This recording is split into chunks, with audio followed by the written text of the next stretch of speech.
Hello, I'm Irene, a paintings conservator here at the Heritage Conservation Center, also known as ACC. Welcome back to our video series on the making of some of Georgette Chen's iconic works. The year is 1927. Having spent a year at the Art Students League in New York, a young Georgette Chen now finds herself in Paris. It is here, in the French capital, where she begins her formal academic art training and begins to develop her own identity as an artist. She made many trips to the scenic French countryside, which provided her a rich source of inspiration. Using this, she began to develop her plein air technique. Surviving works from this early part of Chen's life are exceptionally rare. We were thus excited to have the chance to study this work closely, The Coast of Brittany. One aspect I found striking was how Chen made use of her preparatory layers. When starting on a new painting, an artist needs to prepare their canvas, and this involves adding 2 layers to the canvas before any paint is applied. First, there is a size layer, which helps to seal the canvas and makes it less absorbent. Artists typically use animal glue for this purpose, although there are other options like synthetic sizes. The next layer is called the ground layer. After the size layer is dry, artists either use glue or other binders in combination with materials such as fillers to make a primer for the surface. One of the main purposes of the ground is to provide a proper base for the application of the paint. The color and the tone of the ground layer will influence the look and feel of the paint applied on top of it. What I found interesting when we studied Chen's paintings was the skillful way she sometimes used the ground as a tool to influence the overall tone of her works.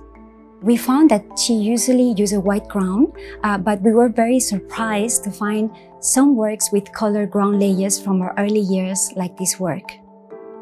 Employing a thin ground layer with a slight tinge of brown in, she managed to imbue the painting with a mellow mood.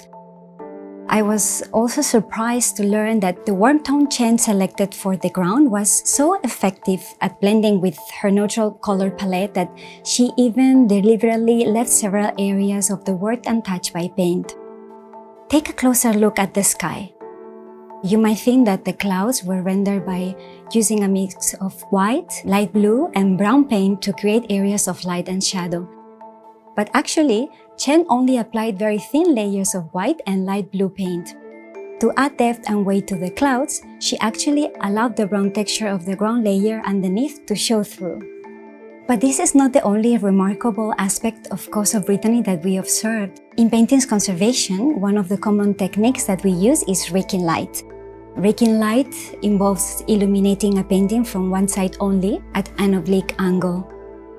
This reveals the painting surface texture in a non-invasive way. It was interesting to find that under raking light, areas of impasto on the painting appear similar to icing on a cake. To create this kind of thick texture, we assume that Chen most likely used a palette knife to create this work instead of a brush. While the palette knife is a common tool used by other painters, among all the Chen's works we studied, we found only one other work which has signs of this use. In the exhibition, you also see many archival photographs that Chen typically used paintbrushes.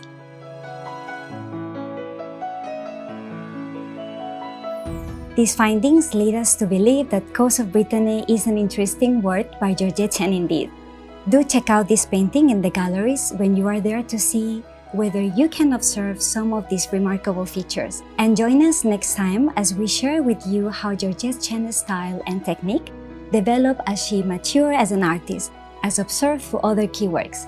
See you then!